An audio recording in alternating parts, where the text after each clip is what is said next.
The Boy Who Ate the Moon. Leo was a small boy with very big dreams, the biggest of which was to taste the moon. He didn't just want to look at it, all cool and silver and mysterious. He wanted to know if it was made of creamy cheese, or crunchy biscuit, or perhaps a giant, shimmering pear job. Every night, he'd stand at his window, his chin resting on the sill, and gaze up. One day, he'd whisper to his pet gecko, Jasper. "One day, I'll have a bite." Jasper, who was wise for a reptile, would simply blink his bulbous eyes. He thought the moon looked rather dusty. One evening, Leo had a magnificent idea. If he couldn't go to the moon, perhaps the moon could come to him. He dragged every pillow and blanket in the house into the garden, building a tower so tall it wobbled when he breathed. He climbed to the very top, stretched out his arm, and wiggled his fingers. The moon, however, seemed further away than ever. Next, he tried a lasso made from his father's best tie and a garden hose. He swung it around his head and let it fly. It got stuck in the apple tree. Leo was about to give up when he noticed something. The reflection of the full moon was sitting perfectly, like a liquid pearl, in his mother's bird bath in the middle of the garden. It wasn't the real moon, but it was the next best thing. He tiptoed over. The water was still. The reflection was perfect. He leaned down, his shadow covering the water, and before he could second-guess himself, he opened his mouth and took a great big gulp.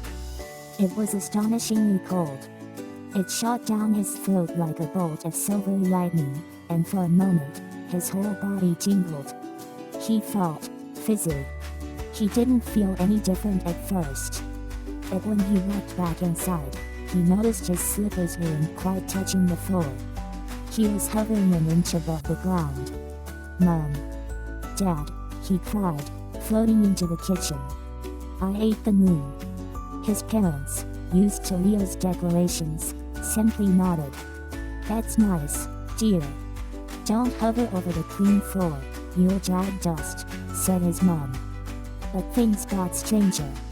When he got into bed, he didn't lie down, he just stayed horizontal, bobbing gently in the air like an astronaut in a spaceship. Jasper the gecko had to cling to the lampshade to have their nightly chat. The real magic, however, happened in the dark. Leo began to glow. A soft, silvery, moonbeam light shone from his pajamas. He was a bowl-shaped nightlight. He saw this as a terrific opportunity for adventure. He floated out into the garden, a little moon boy on a mission. In his new light, he saw the world differently. He saw the dewdrops on the spiderwebs, each one holding a tiny star. He saw the shy garden mice, who weren't scared at all but blinked their black eyes at him curiously. He saw flowers that only bloomed at night, their petals pale and secretive. He floated over to the old oak tree and saw something sad. A young owlet was stranded on a low branch, too terrified to fly back to its nest high above. Its mother was hooting worriedly from the top of the tree. The owlet was too high for Leo to reach from the ground, and the branch was too thin to climb. But then, Leo looked down at his glowing hands. He had an idea. He concentrated very hard, thinking moon thoughts, thoughts of light and gentle gravity. Slowly, carefully, he began to rise. The moonlight inside him gave him just enough lift. He floated up, up, up until he was level with the little owlet. "It's okay," Leo whispered in his gentlest voice. "I've got you." The owlet, enchanted by the soft glow, hopped onto Leo's outstretched arm. Holding his passenger steady, Leo willed himself to float higher, right to the branch where the mother owl was waiting. She hooted a grateful thank you as her baby snuggled safely back into the nest. Leo floated back down, his glow beginning to fade as the first rays of the sun peeked over the hills. The real moon was setting, and the magic inside him was settling too. His feet touched the soft grass, solid and real once more.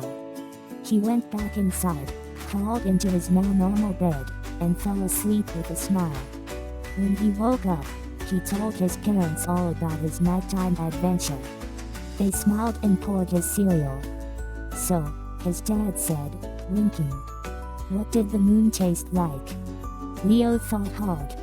It hadn't been cheese, or biscuit, or a pear job. It was something else entirely. It tasted, Leo said with certainty, like possibility.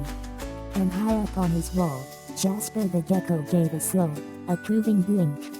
He'd always thought the moon looked a bit magical. The end.